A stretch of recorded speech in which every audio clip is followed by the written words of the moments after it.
62% of the enterprises are experimenting with AI agents right now, but only 11% actually have them running in production. So what is going on? Why is there such a massive gap? And more importantly, how do you make sure that you're not stuck in that 89% that never ships? So let's break that down today. I've been deep with AI agents in the last 1 year with a large number of enterprises, and honestly, I keep seeing the exact same pattern over and over again. So my team and I started asking the question, what are the teams that actually ship AI agents in production doing differently? Turns out it comes down to architecture, not the model, not the prompts, it's the architecture. And that's exactly what we are going to unpack today. Okay, so first let's talk about what actually happened in 2025, because the models got really good at real work, not just spitting out text, but actually writing code, fixing bugs, reasoning through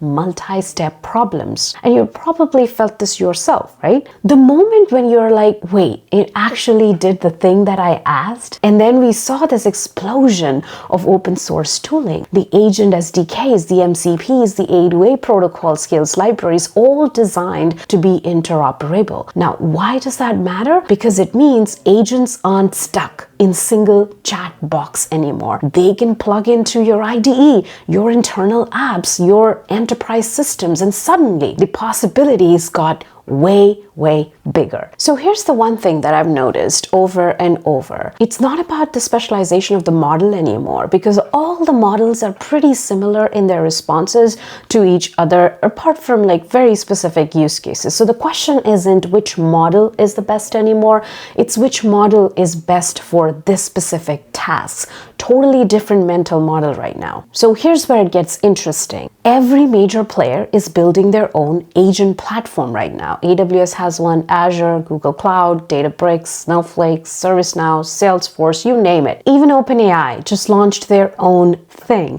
So what does that mean for you? Well, here's the question I keep coming back to. Who do you trust for your entire agent stack? Like all of it. Your data, your context, your orchestration, your security, one vendor. And I always wonder, I don't think you want to trust anybody. Nobody should own it all, because here's the thing, if you bet everything on a monolithic platform, then you're creating a single point of failure in your architecture. And the pace of AI right now, I would think that is a bad decision. What's cutting edge today might be obsolete literally in next 2 months. You really want to be locked into one vendor's roadmap when that happens? I don't think so. So what's the alternative? Well, a stack, individual layers that stay specialized, stay interoperable, and actually reinforce each other. The progress in one layer compounds the value of the others. Okay, so let's get into the actual stack. What does it look like? So I think it has 4 layers: context, model, orchestration, and security. So each one of these is its own beast with its own challenges. So let me walk you through them one by one. This is the layer most people underestimate. In 2025, Andrei Karapathy coined this term context engineering, and it completely changed how I think about building agents. So what is context engineering? It's the art and science of filling your AI's context window with exactly the right information for the next step. It sounds very simple, but if you get it wrong, everything falls apart. Too little context, your model will hallucinate or give you garbage. There's actually a term for the bad output. You get work slop. And trust me, you do not want to be shipping work slops. So what does good context actually look like? You need data connectors that pull complete permissible information, indexes for fast, accurate searches, knowledge graphs that map relationship between things, context graphs that understand how your team actually works, not just what decisions were made, but how they were made. And that's very powerful. Now here's the question I want you to think about. How many systems does your typical AI use case touch? Like support tickets pulling from your CRM, your docs, your product data, code agents needing access to your repos, your wikis, your Slack history. It's never just one system, right? And that's exactly the problem. If every vertical product builds its own connectors, then you end up with N copies of brittle integrations, inconsistent data, and maintenance nightmares. Centralizing your context layer, that's how you fix it. But this is the point that will blow your mind. Context is the biggest potential lock-in point in this whole stack. Think about it. You spend years training an AI at understanding your enterprise. It builds up memory across thousands of employee interactions, learns your processes, your terminology, your quirks. And then what happens when you want to switch models or change vendors? Is all of that just gone? With the right architecture, you separate context from the model layer. Your context layer stays portable. Your IP stays yours. That's huge. Don't sleep on this one.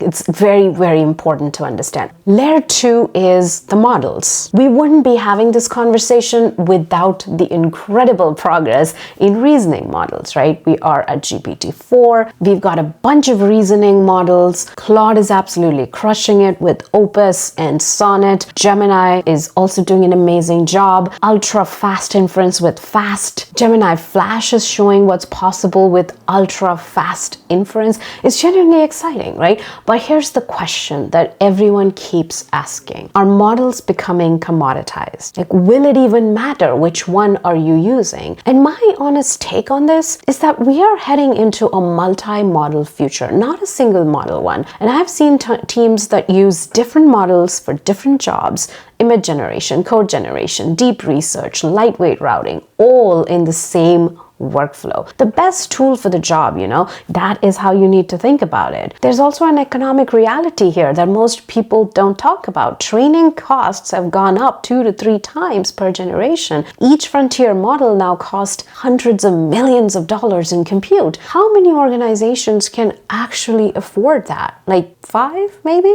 So frontier models become shared infrastructure. They're not something that every company builds in-house and should not build in-house. So layer 3 is your orchestration layer. This is where agents stop becoming demos and start being applications. They pull in enterprise data, use the right skills, automate actual business workflows, and then learn from each execution. This is the layer that makes agents useful. Now here's what I'm seeing. Incredible vertical orchestrators are popping up everywhere. Cursor for engineering, Trooper for product videos, AirOps for SEO content. These specialized tools are really, really good at their specific thing. But here's the question. What happens when you have 100 different agents all customized for your enterprise, spanning multiple systems, teams, and data sources? How do they work together? That's where you need horizontal orchestration, a layer that coordinates across everything. And here's the insight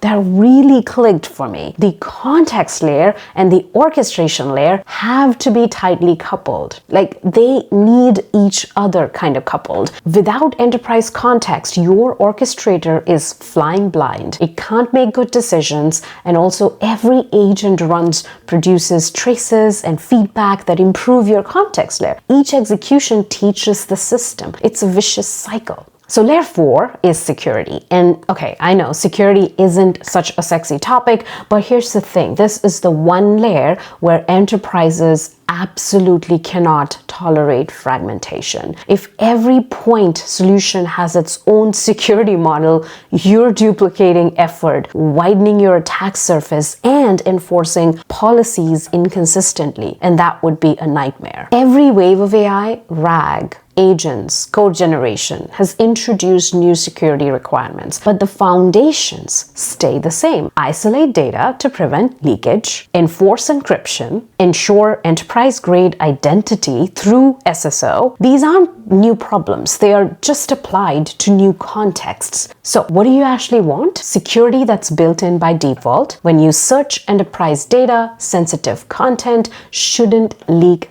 accidentally. When you assign an agent a task, it shouldn't take actions you didn't authorize it to take. These should be defaults, not afterthoughts you bolt on later. No. Okay, so we've got our horizontal layers: context, models, orchestration, and security. But what sits on top of all that? What do users actually see? This is where it gets exciting, right? We are going to see vertical, domain-specific agents everywhere. Support copilots, sales assistants, engineering productivity tools, HR bots, finance agents, AI embedded directly inside your SaaS apps. The chat interface, it's not going away, but it's also not the only game in town anymore. And here's what the data shows. Adoption is highest when agents embed directly into the tools that people already use. Nobody wants to context switch to separate AI app. They want the AI to come to them. And here's the beautiful thing about having that open stack underneath. These vertical experiences don't need to reinvent context and security. They just build on the layers that already exist. You build your enterprise context stack once and connect it everywhere, forever, and with all the apps. That would be the dream, although every company is struggling with that right now. All right, so let's bring it all together. What's the takeaway here?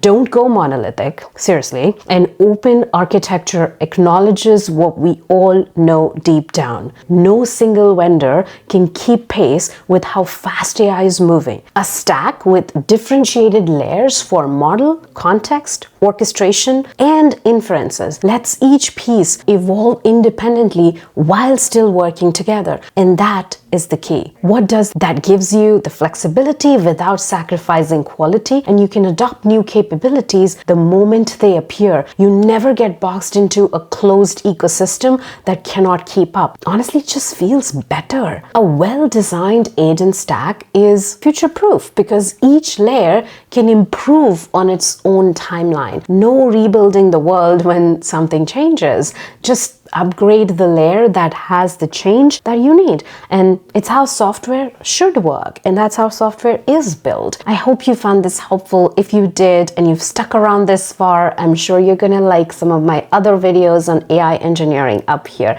I'll see you in those, and thank you for watching.